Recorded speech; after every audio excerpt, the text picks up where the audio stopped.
Welcome back, Vinyl Community. I'm going to do a vinyl haul today. This is a late video. I picked a lot of these up between, actually all these up on the same day. I picked all these up on the 22nd, which was the first day I started my vacation for the holidays. But took a trip up to Pittsburgh to go to a few places that I had been, or I used to frequent back when I was young. So we're just going to go through these and I'll tell you where I got each one and take it from there. I picked up this mobile fidelity copy of Cat Stevens' Tea for the Tillerman.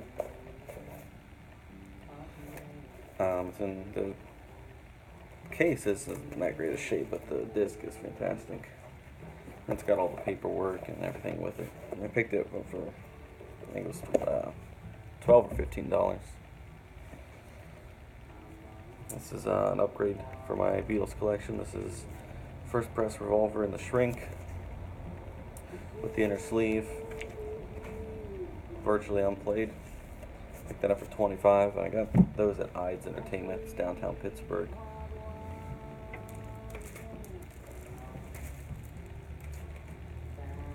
Alright, next three here. Picked up, went to the Attic, which is one of my favorite shops there in Pittsburgh. The Attic Records. Picked up this copy of Pink Floyd, Piper at the Gates of Dawn.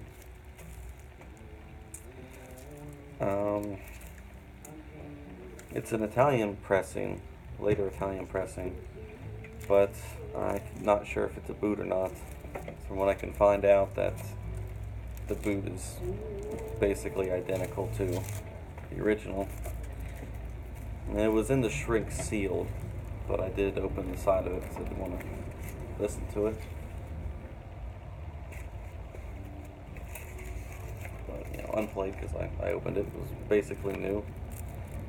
It's a 70s pressing, as you can tell that you have the 70s lineup on the cover, even though it's Piper at the Gates of Dawn. Really frail shrink wrap. Next one I picked up there is this copy of Samhain's Initium. This is a fairly recent boot, but it's really good shape and not too much for it. And one I didn't have in my collection, so I figured I'd pick it up because I'm not going to be able to find an original for anything in my price range. And the last one I got there is one I've been looking for a long time for a good price. That's Little Richard's first album. It's not in that great a shape, but I haven't come across too many copies at all, let alone good copies.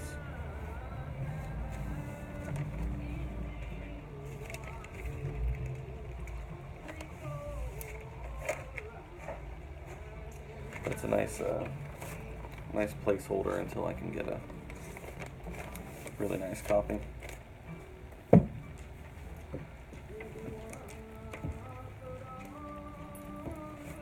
Moving on here, I stopped at Jerry's Records, which was the first record shop that I ever bought anything from when I was younger. And Jerry's didn't have much. The past couple years that I've gone back, they haven't had much, and there's still stuff there that's been there since I started going there 10 years ago. So they've really let me down. But I did get to pick up this copy of Dylan's first album, which I've been looking for.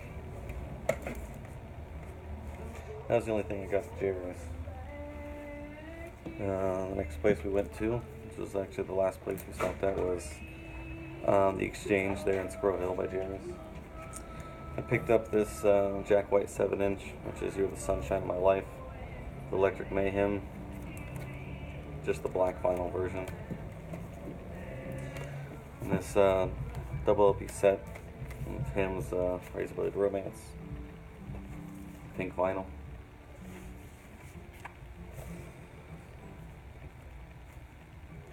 And the last thing is what came in the mail whenever it was waiting for me in the post when I got home, but it's Ronettes' first album, the only album I believe, but presenting the fabulous Ronettes. It's a reissue from Music on Vinyl, but it sounds fantastic. It's a really great sounding album. Quality is fantastic. It's just the cover, the back cover is kind of blurry. So, I was told before I even bought this that quality is great, but the actual sleeve and whatnot usually has some problems. But that's all my vinyl that I picked up that day. So I'll go ahead and show this here. I picked this up when I was at Eyez for $2.95. This is a video disc of Carrie. Just add it to my horror collection. Alright, I did pick up a few CDs. If you guys want to see the CDs that I picked up, a couple boots, let me know in the comments. Catch you later.